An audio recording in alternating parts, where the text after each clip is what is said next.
actual human interaction. Yeah. Hi, I'm Mike McCormick here from Legislative Summit at Capitol Hill at the Senate Dirksen Building. I'm here with Senator Ed Markey from Massachusetts. Senator, thank you. No, glad to be here. He's a winner of our Navigator Award, which again, thank you so much for your efforts on behalf of business travel and our organization. We really appreciate it. Gotcha. And of course, the big issue that you've worked on with us is keeping cell phones off of planes. You've been a big proponent for that. You know, why is it so important to you? Why did you take that on as an issue?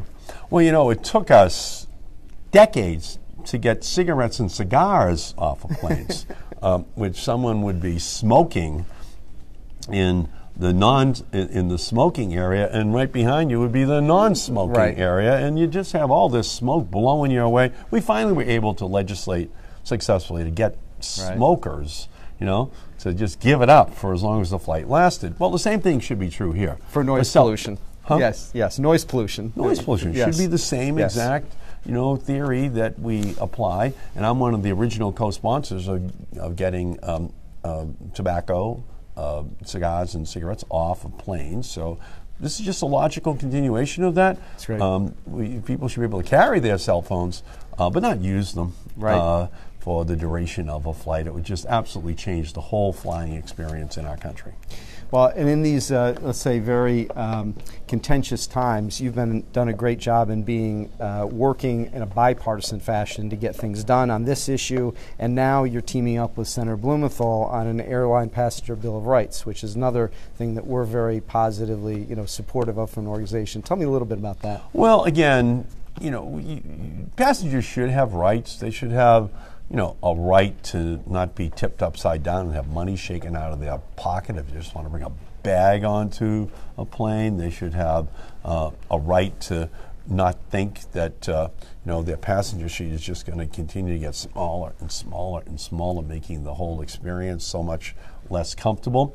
And so Senator Blumenthal and I have partnered to try to have this big debate here in the United States Senate about what the future of aviation, the future of travel is in the 21st century, and we just genuinely believe it should not be less comfortable than the 20th century. We should be advancing, not going backwards in terms of the way in which people relate to the airline industry. And last question, another big issue for us is, of course, FAA reauthorization and trying to get proper long-term funding for the FAA. Any insight into what's coming? Do we have a chance of getting something done?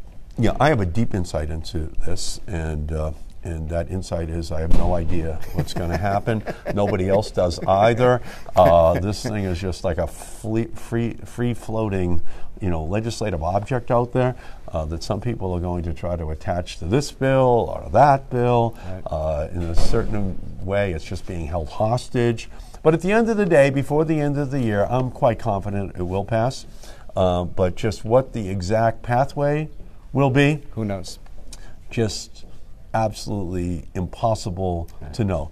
This is more like 1920, and you're flying without radar. Okay, you just don't know exactly where the bill's going to land, and you're just hoping that you can figure it out with a little bit of your instincts for the political process to be able to get it safely landed. And I'm confident it will happen by the end of the year. But exactly the runway, exactly the time of arrival, impossible to know. Well, Senator Markey, again, thank you so much for your candor, for your support of our industry, and as always, for your bipartisanship in these times. Thank we really you. Thank appreciate you for it. the Navigator Award. Well, thank you. It's a Congratulations. Great honor. Thank you, sir. Appreciate it. Thank Mike you. McCormick, live from GBTA Legislative Summit here in Washington, D.C.